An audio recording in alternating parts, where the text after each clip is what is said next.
Hey guys, today I'm starting a new thing on my channel. It's going to be called Artist at Work, and it's basically just me working on stuff, usually other than doll things.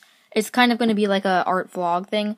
So I'm trying something new, and today I am preparing for, well, in this video, I'm preparing for a craft fair. And there's also going to be a yarn doll slideshow at the end, so look forward to that. I know you guys like yarn dolls. So, yeah, let's just get into it. So I'm here in my garage. There's my little tiny kiln for firing metal clay. If you don't know what metal clay is, basically you shape the clay and let it dry completely, and then you put it in a kiln and it burns off a bunch of binding and water and leaves you with just metal. So it's like little tiny grains of metal in the clay, and then whenever you fire it, the metal melts together and everything else burns away, and you'll leave with these metal pieces. So right now they're all black because they get this stuff on them, oxidization or something like that. So there's all those, and this fish was actually curled whenever I took it out of the kiln, and I had to whack it with a hammer. Ooh. So yeah, there's that. Now, oh yes, and here's the pickling pot. The pickling pot is for taking off all the black stuff. And I have some things I am polishing in my studio. Messiest room in the house I live in. So I'm in the middle of polishing them right now. This one is slightly polished. I started brushing it. That's why it's a little shiny. And then this one I couldn't get all the like black stuff off, so it's still a little black. And excuse my incredibly dirty hands, but whenever you are working with the clay, it like gets everywhere, and then it turns green on your hands. So that's why my hands and my nails are dirty because of all the copper clay. But it washes off relatively soon, in a couple days, or a day or two. This one has a tiny jewel in it, and it's really cute, and it was an experiment because I've never used jewels before. So yeah, I'm just gonna, you just scrape it with this, and then you use the sanding block, and you, and then you use this one, the orange, and then you use the gray. This one is like thick grit. And then you use this, which literally doesn't feel like sandpaper. It just feels smooth. It doesn't look like sandpaper either. And then you use that, and then you use the polishing cloth, and then you use this thingy, and you press it down. But it goes a lot slower than what I just demonstrated. And here's some already shined pieces. This one's like, the heart is shiny, but the rest isn't. And then this one's going to be a dream catcher. Incredibly sharp blade. So, yeah. And here's all my metal clay working supplies, including the olive oil, because you do need that to work with metal clay. And here's some ones I haven't fired yet. Metal clay. Oh, hello there. I'm just sanding my thumb. Oh, it's so shiny. It's a tiny little lock. You'll see what it's for later.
want to do these ones because it's incredibly boring just trying to get all the black stuff off, so I just want to like leave them here forever, but I gotta do it. I mean, at least if I want to make the necklace and the bracelet and stuff. No more pickling for me. This one is so thin that it literally just bends out of shape whenever I try to do anything with it. So I'm probably not going to sell this one because it's probably going to snap pretty soon. I'll probably keep this one for myself so nobody buys it and then has it break right afterwards. But it's still cute. So now I am assembling the necklaces. I have one already done. And it's always a little bit hard to know how long I should make the chain because I've had people come and say, I'd buy this, but it's too short. It won't fit my neck. So I try to make it so that there's options. So that's why that bigger chain is there. So there's a couple different options of where you can clip it. So now I'm just going to do this one because it's the second easiest. You'll see in a moment what I'm going to do with these two strangely shaped metal clay pieces. By the way, it's copper. Did I mention that it's copper? Copper clay? Just in case you were wondering. First it goes like this. And then paper goes through the loop. And whoever buys it can take out the paper and write a message on it. Plus it looks pretty. This wire is literally as thin as thread, and I could break it with my fingers if I really tried. And I'm going to use it to make this into a dream catcher, a tiny one. Like, it's a necklace. It's gonna be so cute. Choose something to go in the middle. Some kind of bead of some sort. Guys, I literally can't decide between this one and this one. I can't choose. They're completely equal. How am I supposed to choose? I'm practically gonna have to make another one. They're both good. This one's plastic, and this one is glass. So I'm a little bit worried about using this one just because it's plastic and the shininess will probably wear off. But I like this one too. But maybe I like this one a little bit less, but it seems like it might hold up better. I don't know. So over here I've got some clay boxes drying. Here's the one I made more recently. And then this one, which has really bad coats because the inside was blue. So I gotta give those another coat pretty soon of paint, that is. And then over here, I'm dusting some of these. So this is what I did with all those little pieces that I refused to put in the pickling pot. So they're going to be a charm bracelet, and I'm using Sculpey. It's hard to focus on whenever it's on the tin foil because of the shininess. This one is my favorite. It looks awesome. Doesn't that look cool? So, yeah. So I'm going to be baking those pretty soon. Wow, the lighting is terrible. Okay, Dreamcatcher necklace finished. So it's got the feathers now, and they're like shaking around a bunch. So I've been making some tins, and I've already made this one. And now I'm working on this one, and I was going to put some chain. This is going to be like a lock. And I was going to put some chain, and I was trying to figure out like how should I make chain out of Sculpey, and I decided, why don't I just use real chain? So we're going to see how that goes, putting the real chain and the Sculpey and baking it. So I'll get back to you about that.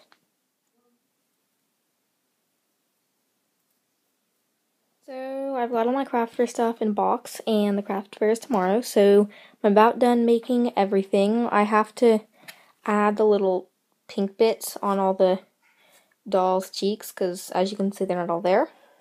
I'm planning on taking some photographs before I leave for where the craft fair is tomorrow, so hopefully I will insert those at the end of this video. And yeah, I have a bunch of wands, which you guys didn't see, but you might have seen my wand video, so you probably saw most of these. And I have some little wooden bookmarks, and all my jewelry is in here. It's got nice, well, it's kind of, okay. So it's got some nice velvet background stuff, so it looks fancy. And here's my little owl tin. And so yeah, that's about it. I'll show you some pictures, and yeah, thanks for watching. Bye! I'm sorry I didn't get any footage of me making the yarn dolls. I just didn't really get around to it, so I hope you enjoy the slideshow instead.